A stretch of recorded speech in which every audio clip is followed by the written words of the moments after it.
I've been quite busy here. My Pac-Man has been all over the maze, has eaten almost all of the food up, and there's just one little tiny piece left. So I'm going to click onto the game, move Pac-Man forward, and eat that last piece of food.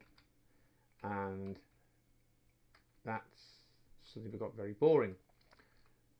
What I need to decide now is what I want to happen in a room when the Pac-Man has eaten all the food. What I'd like to do is I'd like to go on to a new room.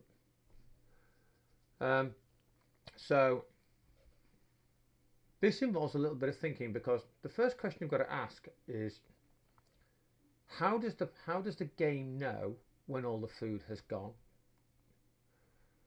And how do I get it to know that once all the food is gone, once the number of pieces of food has gone to 0, then what I wanted to do next is go on to the next room. So this is when we start really sort of getting into the programming side of the game. So far we just had some sort of graphics and things moving around.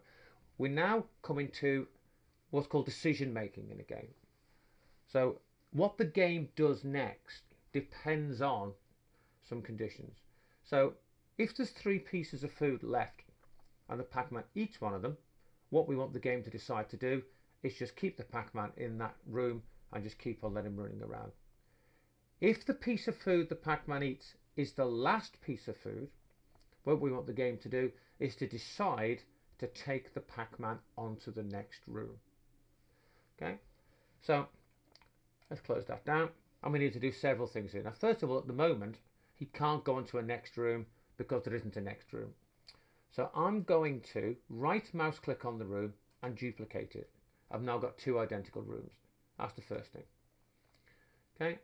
Second thing I'm going to do is I'm going to just quickly, hopefully without destroying a lot of the stuff in the room, I'm going to make it a bit simpler for myself, because I'm just going to make a room with just one single piece of food in it. So then I can test it out. Every single time I want to test it out, I don't have to get the Pac-Man running around the maze eating all the food up.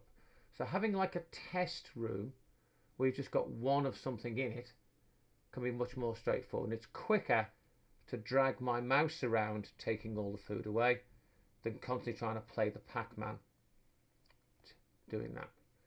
So this is room, whoops, I'm actually now taking out some of the maze as well, which I think I can sort of kind of live with for the moment. And that now means I've got, in this room, I've just got one single piece of food and a maze with holes in it. So now, on the food, I'm now saying I want you to destroy the instance, and I want you to set the score to 10, and I then want you to make a decision. Now, decisions come under the control button. So what I'd like to know is all the food gone? Well, one way of doing that is to check an object, see whether there's any of it left. So that's one way we could do it. We could say check whether there's any of this object left.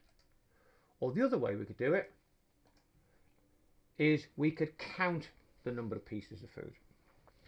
And in the case of something where we have a lot of them, this is the easy way to do it. If we had one of something, it'd be easier just to check the instance. So in this case, we're going to say. So we say what we want to do is we want to count, and we tell it what we want to count. We want to count the food. And it says, okay, count the food. And then what do you want to do? Well, I want to know when the number is equal to 0.